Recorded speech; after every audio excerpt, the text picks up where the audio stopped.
안녕하십니까? 오늘은 5월 5일 월요일입니다.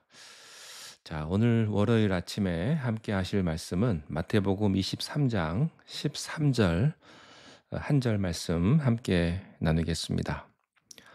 화 있을진저 외식하는 서기관들과 바리새인들이여, 너희는 천국 문을 사람들 앞에서 닫고 너희도 들어가지 않고 들어가려 하는 자도 들어가지 못하게 하는도다. 아멘. 예수님께서는 바리새인과 또 서기관들의 위선적인 신앙을 지적하셨습니다. 그러면서 섬기는 자가 되라, 겸손한 자가 되라, 이렇게 말씀을 하십니다. 그런데 섬기는 게 잘 되나요? 잘 안 되죠. 처음에는 됩니다. 그런데 나중에는 잘 안 됩니다. 섬기다 보면 상처가 많이 생겨요. 섬기다 보면 얼마나 신경질이 나는지 모릅니다. 자기를 낮추는 것이 잘 됩니까? 사람들은요, 자기를 못 낮추니까 자꾸 옆 사람을 낮춥니다. 내가 잘났다는 말을 할 수가 없으니까 네가 못났다는 말을 자꾸 하는 거예요. 이 사람을 끌어내리면 내가 올라가거든요. 가만히 있어도. 그렇게 사람들은 자기를 높입니다. 자기 자랑은 안 해요. 그런데요, 남을 비판해요. 남을 비판하는 사람의 마음 속에는 자기가 높아지고 싶은 마음이 있는 것이죠. 그래서 남을 깔보는 겁니다. 남을 자꾸 못한다고 말하는 거예요. 또 그렇다고 자기 잘한다는 말도 안 해요. 그러면서 자기를 올리는 겁니다. 예, 인간의 교만입니다. 어떻게 인간이 겸손해질 수가 있겠습니까? 사람은 못합니다. 어렵습니다. 예수 그리스도가 내게 와야 그게 가능합니다. 천국 백성은 낮아지는 사람입니다. 천국 백성은 섬기는 사람입니다. 예수님께서는 바리새인과 서기관들의 나쁜 습성을 말씀을 하시고 한 걸음 더 나아가서 아주 강렬하고 강도 높은 비판을 하십니다. 그 비판은 이런 거예요. 화 있을진저 외식하는 서기관들과 바리새인들이여, 이 저주를 받아라, 이런 말이거든요. 그것도 한 번이 아니고 7번을 반복해서 하십니다. 일곱 하면은 생각나는 게 있으시죠? 이것은 완전을 의미하거든요. 이 7개는 첫 번째는 2개씩 짝을 이루어서요. 2개, 2개, 2개 이렇게 간 다음에 마지막 1개는 결론에 해당하는 그런 경고의 말씀입니다. 예수님께서 왜 이런 무서운 말씀을 하셨을까? 그것은요, 예수님이 저주하기 위해서 하신 저주가 아니라는 사실입니다. 예수님의 관심은 저주가 아닙니다. 축복입니다. 예수님의 관심은 여러분이 망하는 것이 아니고요, 영생을 얻는 거예요. 요한복음 3장 16절에 하나님이 세상을 이처럼 사랑하사 독생자를 주셨으니 이는 저를 믿는 자마다 멸망치 않고, 하나님은 우리가 멸망하기를 원치 않으세요. 하나님은 우리를 저주하기를 원하지 않으십니다. 저주가 많은 사람들이 저주의 생각을 많이 해요. 축복을 받은 사람들은 저주라는 생각을 잘 하지 않습니다. 자, 이런 질문을 하나 제가 드려보겠습니다. 여러분의 인생이 잘 될 것 같습니까? 저주스러울 것 같습니까? 느낌에. 어떠세요? 복 받을 것 같으세요? 저주 받을 것 같으세요? 예, 하나님의 사람들은요, 자기의 인생의 미래가 지금은 좀 어렵고 힘들어도 하나님의 축복으로 가득 찰 것이라는 그런 생각, 그런 믿음을 갖게 되는 것입니다. 예수님의 관심은 저주가 아닙니다. 축복입니다. 그러면 저주는 무엇입니까? 이 축복 안에 있지 못한 자를 가리켜 저주라고 말하는 거예요. 바리새인과 서기관들은 축복을 받을 수 있는 그런 환경에 있는 사람들이었습니다. 얼마나 복된 사람입니까? 여러분들은 얼마나 복된 사람입니까? 축복받기로 결정된 그런 분들 아닙니까? 그래서 우리가 교회도 나오고 이 시간에 말씀도 듣지 않습니까? 교회를 그냥 나간다고 생각하지 마십시오. 심심해서 가는 것도 아니고요, 습관적으로 가는 것도 아니에요. 하나님이 불러서 여러분들이 괜히 교회 가는 거 아닙니다. 여러분들이 하나님의 백성이기 때문에 하나님의 교회에 가는 거예요. 주님의 교회에 가는 거라고요. 하나님이 자기 백성을 부르셨다는 얘기는 축복하셨다는 얘기입니다. 어떤 부모가 자식을 저주하는 부모가 어디 있겠습니까? 악한 부모도요, 부모는 자식을 축복합니다. 비록 자식이 잘못되었더라도 축복하고 싶은 것이 부모의 마음이죠. 하나님은 여러분을 축복하시기를 원하십니다. 그러나 이 바리새인과 서기관들처럼 이 축복이 있음에도 이것을 차버리는 사람은요, 화 있을진저, 이런 말이 나오는 것입니다. 이 세상에 많은 사람들이 있어요. 그 중에 여러 가지 불행하고 비극적인 사람, 고통스러운 사람이 있습니다. 물론 그렇지 않은 사람도 있지만은 많은 사람들이 저주를 스스로 자처하는 사람이 있습니다. 하나님이 저주를 준 것이 아니라 자기의 성격이나 자기의 생각이나 자기의 사고 방식을 가지고 스스로 하나님을 거부하고 저주를 자처한 사람을 많이 보게 됩니다. 여러분, 구원받지 못하면 어떻게 될까요? 괜찮은 게 아닙니다. 구원받지 못하면 저주가 임합니다. 천국 가지 못한다면 어떤 일이 생길까요? 괜찮은 것이 아니고 지옥에 갑니다. 어떤 사람은 그래요. 난 천국 안 가도 되지 뭐. 나 그냥 여기서 살래.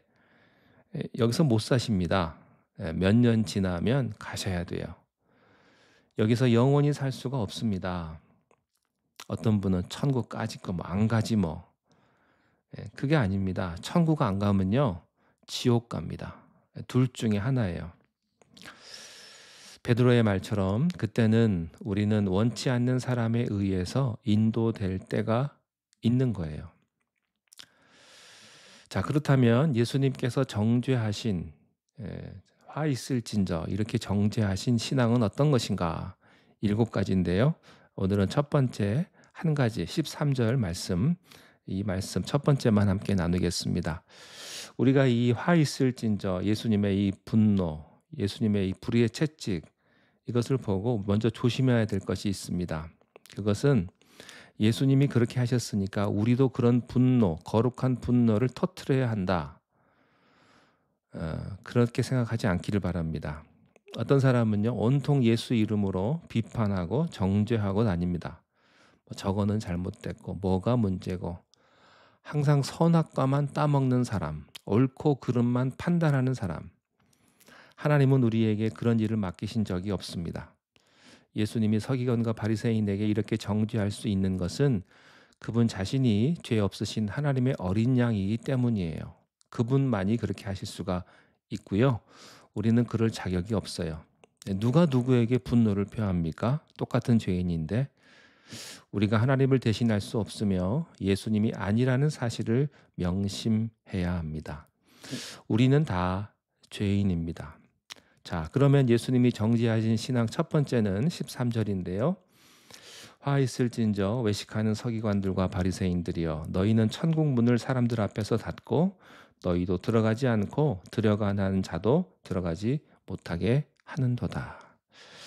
바리새인과 서기관들은 율법의 전문가였습니다. 율법을 해석하는 사람들이에요. 여기에 천국 문을 닫았다는 말은 어떤 의미에서는 천국 열쇠를 맡은 자라고 할 수 있습니다. 많은 사람들은 그를 통해서 하나님을 발견하게 되었던 거죠. 그러나 그들은 어떻게 했습니까? 천국 문을 닫아두고 자기도 안 들어가고 남도 못 들어가게 했다는 겁니다. 여러분들은 다 예수 믿으시죠? 자타가 다 알죠? 많은 사람들이 여러분들 통해서 예수님을 알려고 합니다. 그런데요, 여러분이 이상한 행동을 해요. 여러분이 신경질을 내요. 그러면요, 사람들이 깜짝 놀랍니다. 저 사람 보니까 예수 믿고 싶은 마음이 전혀 없네. 이런 거예요. 자기도 안 들어가고 남도 못 들어가게 하는.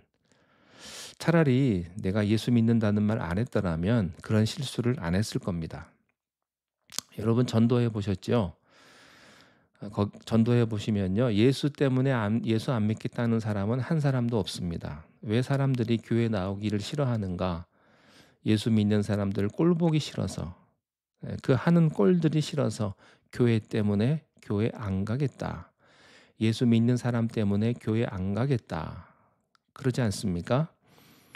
사람들이 교회에 와서 자기도 천국 문을 닫아두고 자기도 천국에 안 가고 남도 천국 못 가게 하는 교회가 얼마나 많습니까?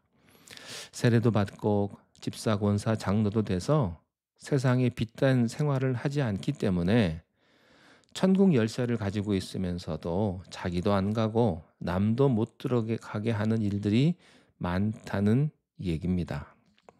아주 고약한 사람이에요. 이런 사람 있죠. 자기가 먹기는 싫고 그렇다고 남 주기는 또 아깝고 그것도 싫어요. 자기가 배가 불러요. 음식이 있는데 버리자니 아깝고 주기는 싫은 아주 고약한 사람입니다. 자기도 안 먹고 남도 안 주고 그래서 그거를요 땅에 던져가지고 발로 밟는 사람이 있습니다. 이 얼마나 고약하고 삐뚤어진 마음입니까? 얼마나 교만합니까? 혹시 여러분 중에 삐뚤어지고 고약한 성격이 있으십니까? 회개하시기 바랍니다. 삐뚤어진 마음에는요 저주가 임해요. 여러분이 예수님 믿고 그 못된 성격 그대로 있다면 예수 믿은 건 다 헛겁니다. 네, 다 시간 낭비하신 거예요. 가난한 마음에 하나님의 축복이 임해요. 가난한 마음은 무엇입니까? 자기가 주장하지 않는 거예요. 한참 자기가 괜찮은 줄 알았어요. 내가 좀 아는 것도 있고 돈도 좀 있고 인기도 좀 있고 이 정도 미모면 또 나는 재치도 있어서 모든 사람들이 다 좋아하고 자기가 굉장히 유능한 사람이고 많은 사람들이 환영해 주는 사람인 줄 알았는데 착각한 것입니다. 그게 아니었어요. 자기가 한참 괜찮은 사람이었는데 이라고 생각을 했는데 아니었던 겁니다. 어느 날 성령을 통해서 자기의 내면을 바라봐요. 참 아무것도 아니었구나. 나는 참 I am nothing. 나는 자랑할 게 하나도 없구나. 그런 비참한 마음. 그것이 가난한 마음입니다. 무엇이 있다고 하면 주장하는 게 많아요. 되게 돈 많은 사람들이요 주장하는 게 많습니다. 높은 위치에 있으면 백이 좀 있으면요 말빨이 세죠. 근데 자기가 의지할 데도 없고 돈도 없고 아무것도 없는 사람은요 할 말이 없어요. 그냥 가만히 있죠. 그게 가난한 마음입니다. 할 말이 없는 사람들, 내가 주장할 것이 없는 사람들, 여기에 하나님의 축복이 임한다고 말했습니다. 주님, 나는 아무것도 못합니다. 주님이 하십시오. 주님, 나는 내 인생을 이끌 수가 없습니다. 주님이 하십시오. 주님, 내 사업을, 내 비즈니스를 내가 이끌 수 없습니다. 주님이 이끌어 주십시오. 이것이 가난한 마음입니다. 이게 축복스러운 마음이죠.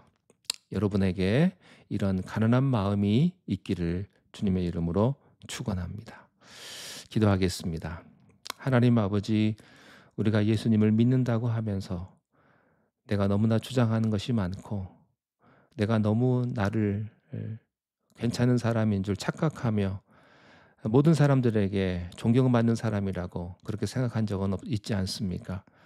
하나님 아버지여, 내 내면을 정확하게 보게 하시고 나를 구원하신 예수 그리스도를 바라보며 나는 죄인이구나라는 생각을 끝없이 하며 하나님 앞에 더욱더 낮아지며 겸손한 마음으로 이 세상을 살아갈 수 있도록 우리를 주님 인도하여 주시옵소서. 주님, 나는 아무것도 할 수가 없습니다. 주님이 하십시오. 나는 내 인생, 내 가정, 내 비즈니스를 내가 할 수 없습니다. 주님이 이끌어 주시옵소서. 주님께서 우리의 모든 삶을 인도하여 주시옵소서. 예수님의 이름으로 기도하옵나이다. 아멘.